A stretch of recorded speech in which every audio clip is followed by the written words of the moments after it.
Di suatu malam, Sarah baru pulang dari kerja. Perasaannya sangat bahagia saat itu.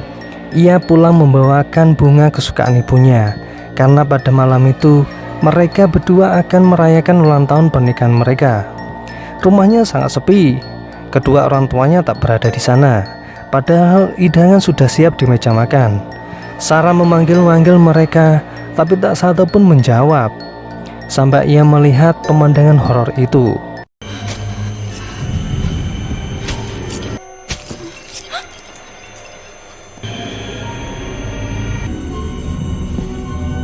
Dan ibunya menggorok lehernya sendiri sampai isdat.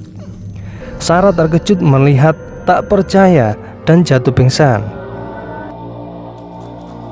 Sejak kejadian itu, dia kehilangan arah dan mencoba mengakhiri hidupnya dengan cara menyayat tangan kanannya, sehingga darahnya bercucuran memenuhi lantai, membuatnya terlelap. Sarah ternyata masih selamat. Ia terbangun di kasur yang empuk berbalut selimut tebal. Dia tidak ingat apa-apa yang telah dialami. Ia hanya merasakan lelah dan tak bisa menggerakkan badannya. Suaminya yang bernama Nick memintanya untuk berbaring saja dan berfokus untuk kesembuhannya dulu. Nick hanya mengatakan bahwa ia menemukannya dalam keadaan tangan kanan yang tergores pisau sewaktu mandi di bak mandinya, dan terbangun di ranjang ini selama beberapa minggu sejak saat itu.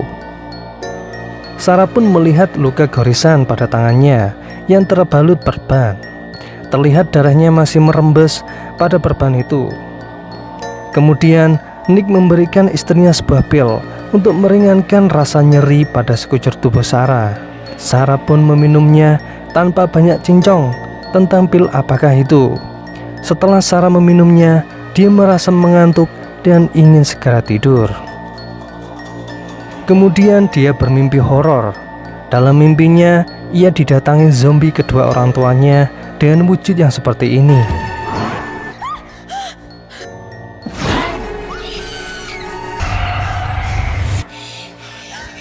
Mimpi itu sangat menyeramkan bagi Sarah.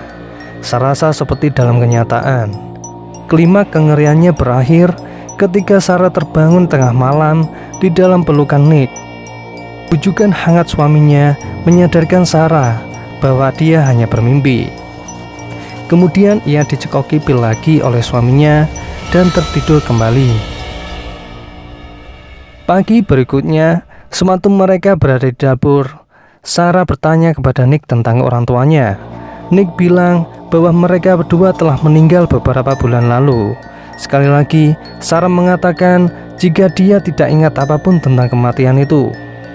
Kemudian Sarah menanyakan tentang kakaknya yang bernama Julie. Nick yang sedang memasak telur ceplok yang tidak gosong-gosong itu mengatakan bahwa Julie adalah penyakit.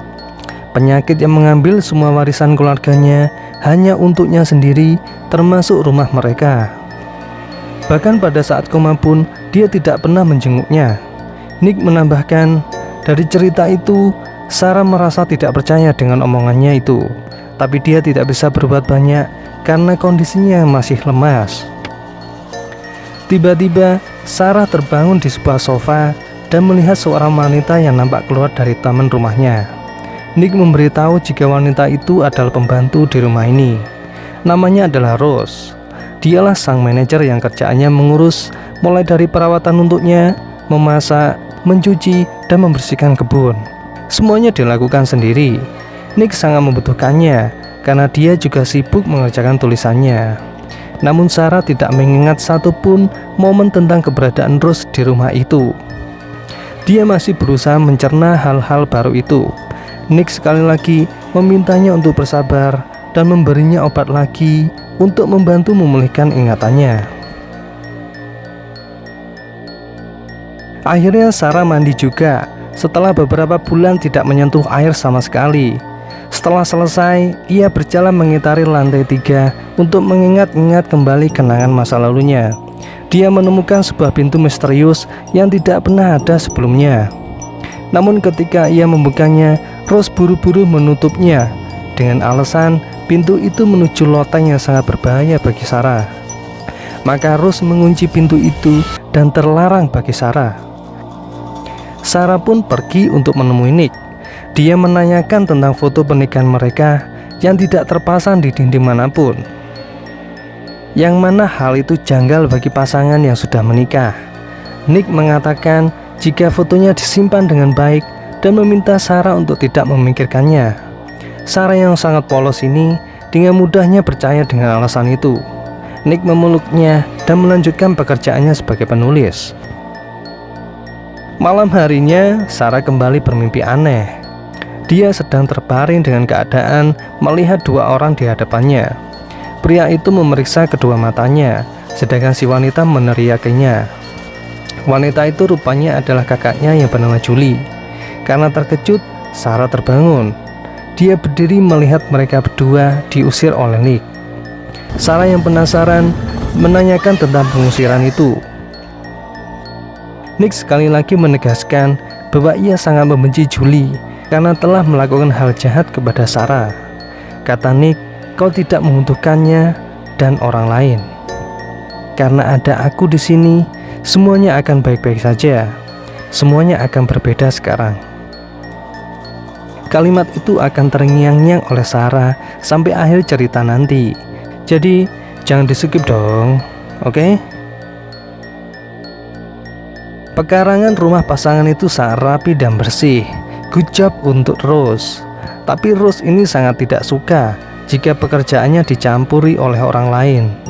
Ada satu momen ketika Sarah menawarkan bantuan kepadanya, tapi malah ditolak mentah-mentah, bahkan dia mengusirnya. Lah, gimana sih? Sarah ini posisinya kan sebagai majikannya toh. Kok begitu? Tapi emang dasar Sarah ini merupakan wanita bertema bawang putih. Ya, menerima dengan lapang dada sikap judes Rose. Kemudian dia melanjutkan kegiatan merapikan bunganya kembali. Sampai ada sesuatu yang menarik perhatian Sarah, yaitu sejenis rumput liar tapi berlendir dan berlumuran darah. Melihatnya saja sudah enek.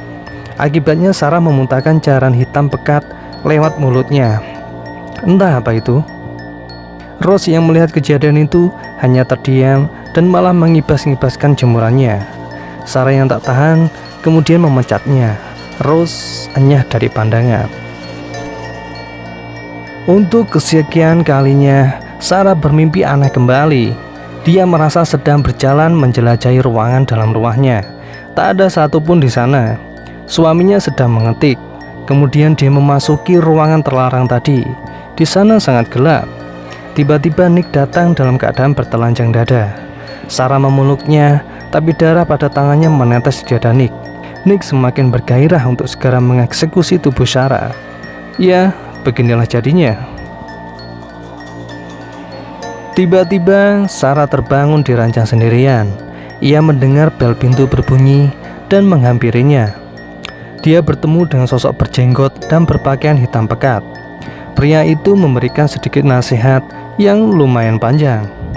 Intinya, Sarah ini sedang berada di tempat yang jauh dan sangat membutuhkan bimbingan untuk pulang. Sarah sangat tidak mudeng dengan maksud pria itu. Kemudian, pria itu memberikannya sebuah kunci. Sarah menerimanya. Pria itu tiba-tiba menghilang sesaat setelah Nick datang menghampiri istrinya di depan pintu sendirian.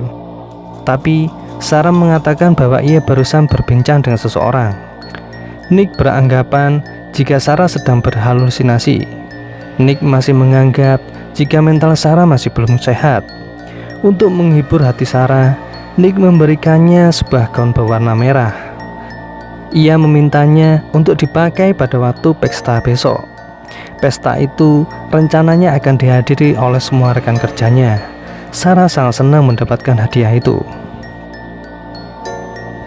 Semenjak kedatangan pria itu, semakin cemas dia menjalani kehidupannya.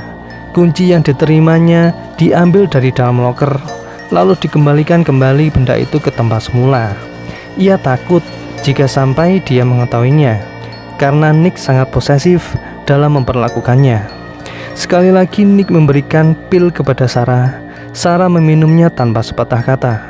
Sementara Nick menyambut tamu di lantai bawah, Sarah mempersiapkan diri untuk berdandan dan memakai gaun merah yang diberikan suaminya. hal aneh kembali terjadi.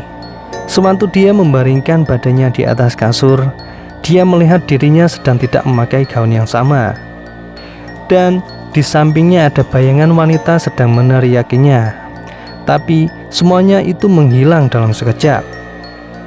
Namun hal itu masih membayangi pikiran Sarah. Sarah menuruni tangga dengan anggun. Kedatangannya disambut oleh Nick dan ditunggu oleh banyak rekan kerjanya.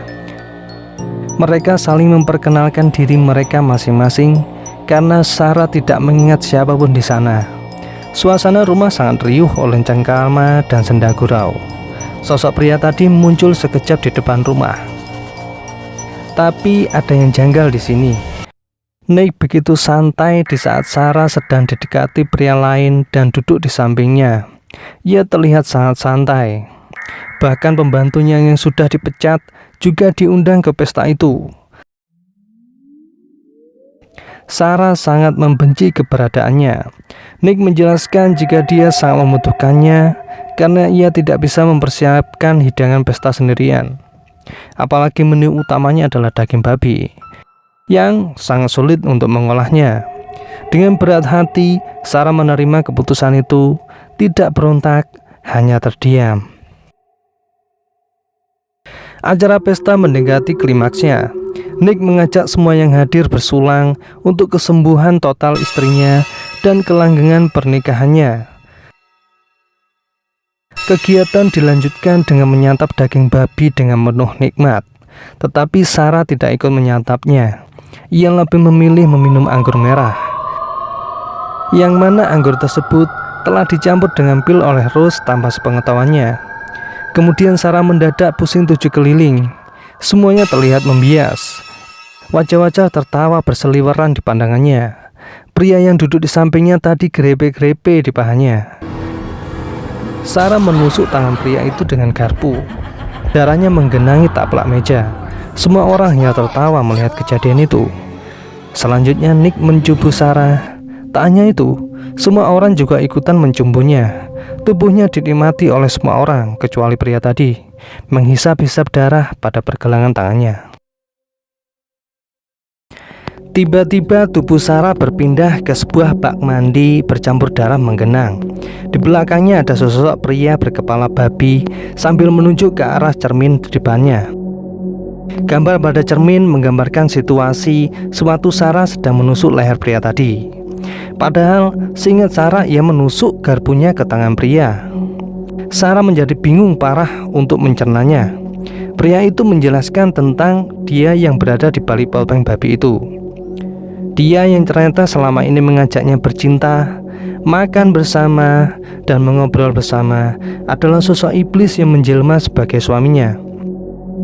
Sang iblis tadi hadir atas panggilan merdu Sarah sendiri sewaktu kejadian menyayat pergelangan tangannya beberapa minggu yang lalu. Suaminya yang sebenarnya sudah lama meninggal jauh sebelum kedua orang tuanya. Namun Sarah masih sangat merindukan kehadiran sosok suami yang dipujanya itu. Hingga kehaluannya itu menarik perhatian iblis ini untuk menggantikan peran suaminya dalam kehidupan berumah tangganya. Sang iblis menerangkan jika Sarah sudah memakan apel. Apel di sini yang dimaksud adalah sebuah simbol akan dosa terlarang yang dilakukan oleh Nabi Adam dan Siti Hawa di masa lalu. Ingat, beda agama, beda versi. Dikatakan apel karena Sarah telah merebut hak sang pencipta akan kematiannya. Dosa bunuh diri adalah dosa kriminal tingkat atas, menyalahi kodrat manusia. Sang iblis sangat menyukai dosa itu.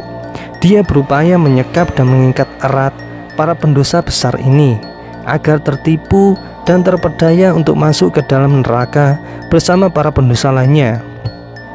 Maka jelas sudah gambaran jika tubuhnya dinikmati ramai-ramai tadi. Sarah mulai tersadar akan kesalahannya. Maka ketika sang iblis menggodanya kembali, ia kabur mencari pertolongan dengan membawa kunci untuk bisa masuk ke kamar terlarang yang dilarang sebelumnya oleh Rose. Ruangan itu sangat gelap dan sempit.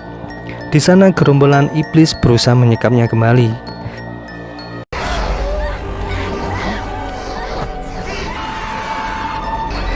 Tapi Sarah berhasil menemukan jalan keluar dari lorong itu. Tepat di depannya ada sebuah ruangan dengan rak buku berjajaran rapi. Sampai Sarah menemukan sebuah buku yang merupakan hasil karya suaminya berjudul Sarah. Di dalam buku itu ada foto Rose yang merupakan si iblis betina. Dan semua tulisan pada buku itu tertulis kata apel di seluruh halamannya. Wajah pria tua itu kembali terngiang di kepalanya. Dia juga teringat akan pesan pria tua itu.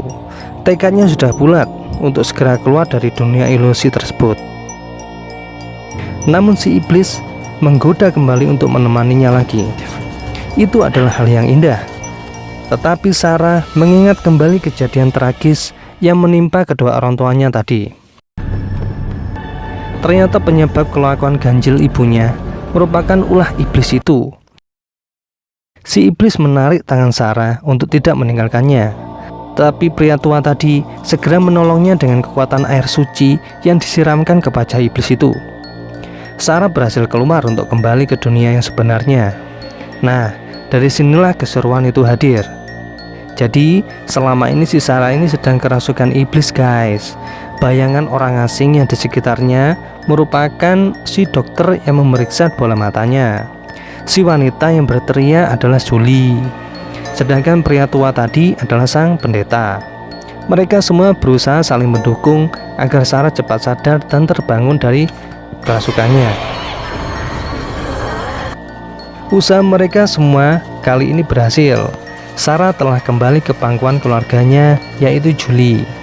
Namun pendeta berpesan kepada Julie untuk selalu mengawasinya. Iblis laknat memang sudah dikeluarkan dari tubuh Sarah, tetapi kesehatan mental adiknya itu sangat rentan. Jadi iblis tadi bisa saja merasukinya kembali. Julie menyanggupi pesan pendeta tersebut sebelum beliau berpamitan. Kemudian Julie memberikan semacam pil kepada Sarah untuk diminum. Seketika Sarah merasa seperti dejavu. Terlebih lagi, mimik wajah Julie menyerupai iblis berwajah Nick sambil berkata, "Aku ada di sini. Semuanya akan baik-baik saja. Semuanya akan berbeda sekarang."